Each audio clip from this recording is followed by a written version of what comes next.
Guys, welcome back to my new video, new day, new vlog. दिनको सुरुवात भ्लगको सुरुवात भइसकेको छ अनि दादा चाहिँ अहिले चर्चमा छ अनि चर्चमा चाहिँ हाम्रो भर सङ्गत सकिसकेको छ अनि अहिले चाहिँ हामी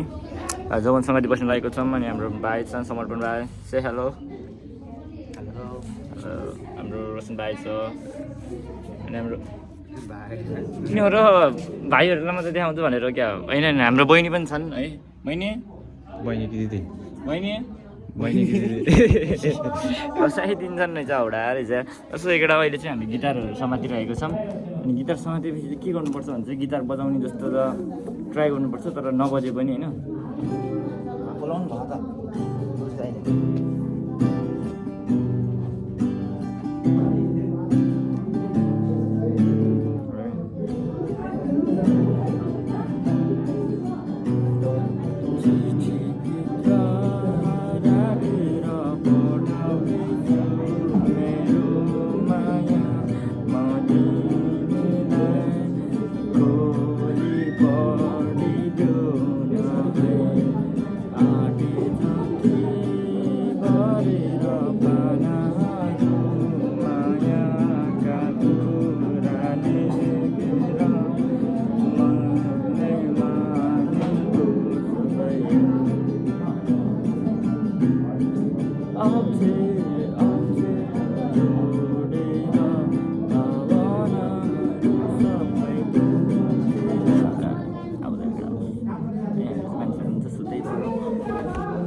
अब परमेश्वर गीत गाउनुहुन्थ्यो अहिले चाहिँ गिटार लेसन सिक्दैछु जस हाम्रो साथीले चाहिँ हामीलाई यही अलिकति सिकाएको थिइन् तर त्यस्तो राम्रोसँग चाहिँ आउँदैन अनि यहाँ चाहिँ लास्ट नै ओइली भएको छ मेरो फेस चाहिँ ओइली छ अनि त्यही भएर अनि प्लस त के भन्दा चाहिँ मैले ओइल पनि लाग्थेँ कि त्यो उसको अनि चाहिँ ओइली फेस छ मेरो त्यही भएर चाहिँ अहिले घाममा बसेर ओइली फेस भइरहेको छ अनि गिटार आज गिटार बजाउने शनिबारको दिन हो आज चाहिँ होइन अनि आज चाहिँ अहिले म 9 नम्बर स्केट पार्क पनि जान्छु 9 नम्बर स्केट पार्कमा चाहिँ हाम्रो दाइलाई भेट्न अनि दाइलाई भेटेपछि चाहिँ बस्नु भइसक्यो सबैजना ल रेडी भइसक्यो उहाँ आउँछ जान्छु अहिले चाहिँ हामी खाना लागेको है अनि दुध खाना लागेको हाम्रो दिदी हुनुहुन्छ केही भनिदिनुहोस् हाम्रो दिदीले के भन्नुहुन्छ कि भनेर किन के भन्नु कि ल भन्दैन नि त बाइकको ब्लगमा के भनिदिनुहोस् टक्क के भन्नु सफलको भ्लग हेर्नु होला सफलको लागि प्रे गर्नु होला एकदम दयनीय अवस्थामा छ अहिले धेरै नै गाह्रो अवस्थामा छु म चाहिँ र अनि त्यही साथीहरू मैले खानु मिल्यो भने यस्तो यस्तो अनि यस्तो खुलाउनु चाहनुहुन्छ भने चाहिँ मलाई साइडमा स्क्वायर दिएको क्युआर दिएकोमा त्यहाँनिर पैसा हालिदिनु होला अनि यहाँनिर दिदीले दुधहरू बनाउँदै हुनुहुन्छ अनि यो भाडा फेरि कस्तो देख्यो अनि त के त्यस्तै हो कि कलर त्यस्तो हो कि दुध पकाउनु भाडा हो नि त यो हो त नि होइन त दुधै पकाउनु भाडा हो कि त्यही भएर यस्तो लकडा मासु है मासु ओह सेट मासु खानु मन लाग्यो तर कस्तो पिरो अमिलो टाइपको खानु मन लाग्यो अनि करेन्ट चौधको सुप छ करेन्ट चौधको सुप छैन केही सुप छैन अलि पिरो अमिलो टाइप कागती छ कागती छ त्यसो भने त्यो उयसमै कागती अनि तातो हल्का मन तातो पानी मह हालेर खाउँ हट लेमन त नि होइन त बनाइदिनु त कति अस्ति नै हामी फेरि जहिले पनि त्यसमा हिप्पिने खान्छ कि जहिले त्यही खान्छ कि फेरि हट लेमन उयो त नि त्यही राम्रो हुन्छ भनेर फेरि महँगो पनि हुन्छ कि फेरि घरमा बनायो ठिकै बन्द रहेछ साथीहरू अहिले चाहिँ हामी केक खान्छु दुध खान्छु अनि हट लेमन विथ हनी अनि पछि चाहिँ दाल खान्छु किनकि खाना मिल्ने भनेको मेरो त्यस्तै नै छ बोल्न त भन्दा मिल्छ र हाँस्न मिल्छ अनि त्यति खुसी छु तर धेरै बोल्यो भने फेरि यो दुख्छ यतातिरको जलाई गाह्रो छ एउटा जस्तो एउटा अहिले पछि केही बन्यो भने चाहिँ म खाएर देखाउँछु तपाईँहरूलाई भनेपछि चाहिँ खाने बेला देखाउँछु तपाईँहरूलाई साथीहरू यहाँ हट लेमन विथ हनी हुँदैछ अनि यहाँ चाहिँ हाम्रो केक अब केक चाहिँ म खान्छु अनि कसरी खान्छ भन्ने चाहिँ थाहा छैन मलाई चाहिँ फेरि बिहान फेरि मुखी के हुन्छ नि यति सानो खोल्छ कि मेरो फेरि मुखी सानो खोल्छ कि धेरै ठुलो खोल्दैन कि ए हेर्नु न जानै गएर कि कहाँबाट हाल्ने मैले हिजो ढिँडो खाएको मैले कसरी खाएको मलाई थाहा नि ए कति गाह्रो हो नि ढिँडो खानु तर यस्तै होइन केटा यस्तै खानुपर्छ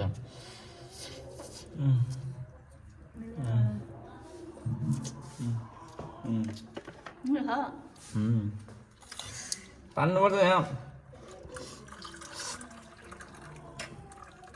मिठो साथीहरू खानुपर्छ मजा हुन्छ बल्ल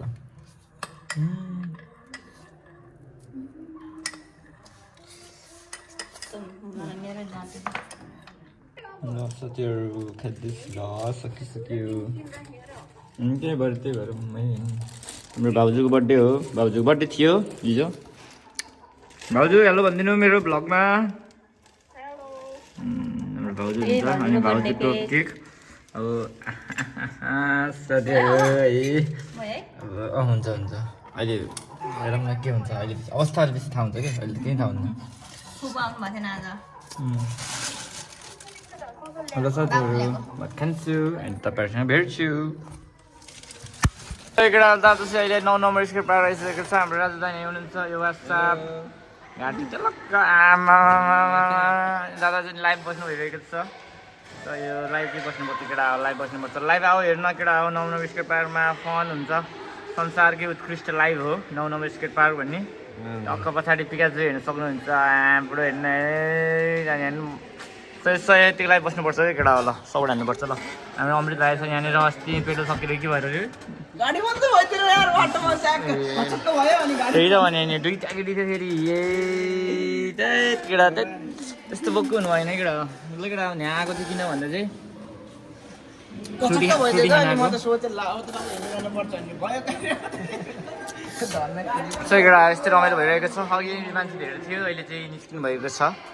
दादा चाहिँ यसो खाएर टक्क दादाहरूलाई भेट्न आएको भेटघाट गर्न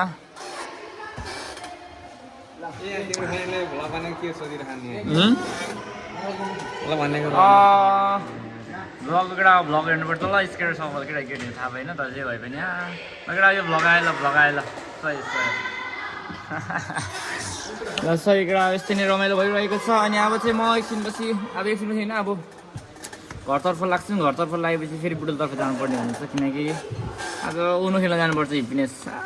उनो लिएर जान्छौँ अनि हिप्पिनेस जान्छौँ अनि कफी खाँदै अब उनो खेल्दै बस्छौँ रमाइलो गरौँ एकछिन टाइम पास हुन्छ नि अब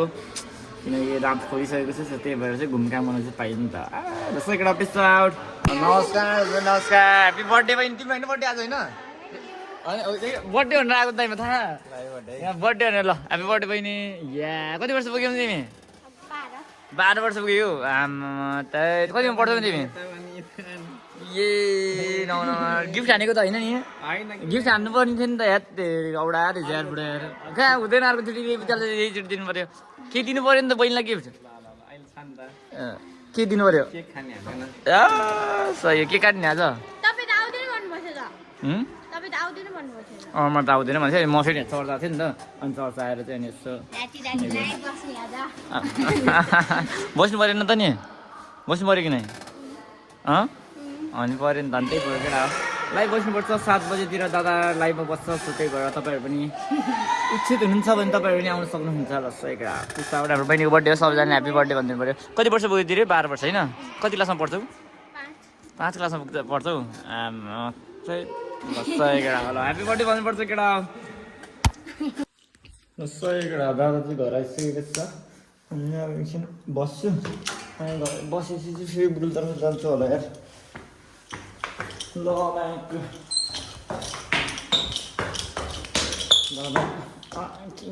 गर्छ सही केटा एकछिन ऐना हेर्नु भने मात्र आयो कि टुडेस आउटफिट तर धेरै पछि लाग्यो यो प्यान्ट किनकि मैले पहिला लाउँथेँ अनि आजहरू चाहिँ लाएको थिएन अनि आज चाहिँ लगाइसकेको छु अनि बालको हालत के भयो यार यस्तो तोरीलाउ टाइप हुन्छ नि हेर्छ सही केटा एकछिन म बस्छु अनि पछि चाहिँ जोड्नु पर्ने हुन्छ नजानु सक्छु अब के हुन्छ हेरौँ केटा हो अनि दादा चाहिँ आज बुटोल चाहिँ गएन है अनि दादा चाहिँ घरै बस्यो अनि घरै बस्यो चाहिँ किन भन्दा चाहिँ अनि आज चाहिँ खासै केही काम पनि थिएन अनि त्यही भएर म जहाँ पनि गएन अनि चर्च गएँ चर्चपछि चाहिँ अनि केही नास्ता सास्ता खाएँ अनि नास्ता खाएपछि चाहिँ म 9 बिस्कुट पार दादालाई भेट्न गएँ अनि हाम्रो बहिनीको बर्थडे थियो अनि सबैजना कमेन्ट हानिदिउँ ह्याप्पी बर्थडे भनेर बहिनीलाई अनि दादाले चाहिँ यहाँ के हालेछ भन्दा चाहिँ ओट्समा चाहिँ यो चाहिँ उयो फेरि के अरे हर्लिक्स हुन्छ नि हर्लिक्स हर्लिक्स हालेँ अनि टक्क यो सानो चम्मचले हुँदैन भनेर म्याकको ग्याङ ठुलो चम्मचले किनभने खानुपर्छ भोक लागेर हैरान भएर चपाउनु मिल्दैन त्यही भएर यस्तो खाने केटा अनि केटा बिहान चाहिँ करेन्ट चल्छ खाँदै तर अर्कै तरिकाले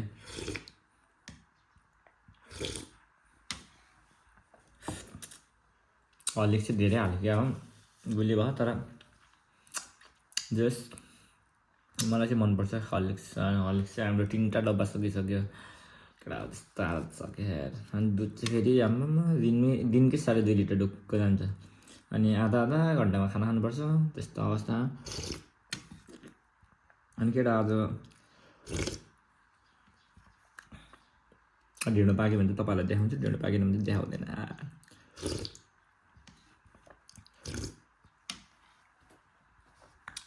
हालत खराब छ र केटा अब यो के भन्नु मन लाग्यो भन्दा चाहिँ के भन्नुपर्छ तपाईँहरूलाई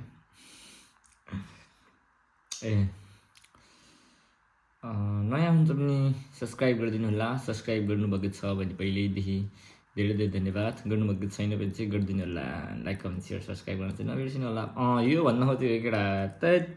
मैले भने झुकेर अर्को भने चाहिँ चाहिँ भन्न खोजेको चाहिँ मैले नयाँ के अरे के भन्नु लाग्यो मैले भिडियो एडिटमा धन्यवाद थ्याङ्क यू सो के भन्थ्यो यार ल म्याकको मैले बिर्सेँ कसम बिर्सेँ यार उसले लाइक कमेन्ट सेयर सब्सक्राइब गर्न चाहिँ नबिर्सिनु होला सब्सक्राइब गरेपछि बेल आइकन दबाउनु नबिर्सिनु होला भने त्यो भन्छ भनेको बिर्सेर अहिले फेरि एउटा खाना खान मन लाग्यो होइन तर बाध्यताले यस्तो खुलाउनुपर्छ दाँतले नगर भने तर अहिले अलिकति खुल्यो होइन तर कसरी खुल्यो भन्दा पनि यहाँनिर मेरो हर्लिक्सको चोक्टा थियो कि चोक्टा मैले यस्तो भयो अनि दाँत त ठुलो दाँत भयो क्या मुख ठुलो भयो क्या जे गर्नुहुन्छ जे हुन्छ राम्रोको लागि हुन्छ ल सही केटा अब खान्छु म अनि अब जस्तो गफ काफ गर्नु छ भने बेसी गरौँ ल अब नगर्नु सक्छु मलाई थाहै छैन अब डिपेन्ड अन मुड अब म जान्छु खान्छु जान्छु म भेटिदिन्छु सोधिदिन्छु अनि पछि अहिले अपडेटहरू केही छ भने चाहिँ तपाईँहरूलाई देखाउँछु अपडेट छैन भने चाहिँ त्यस्तै नै हुन्छ गाह्रो छ दादालाई सन्चो भइसक्यो फेरि खतरा ब्लक आउँछ नि फेरि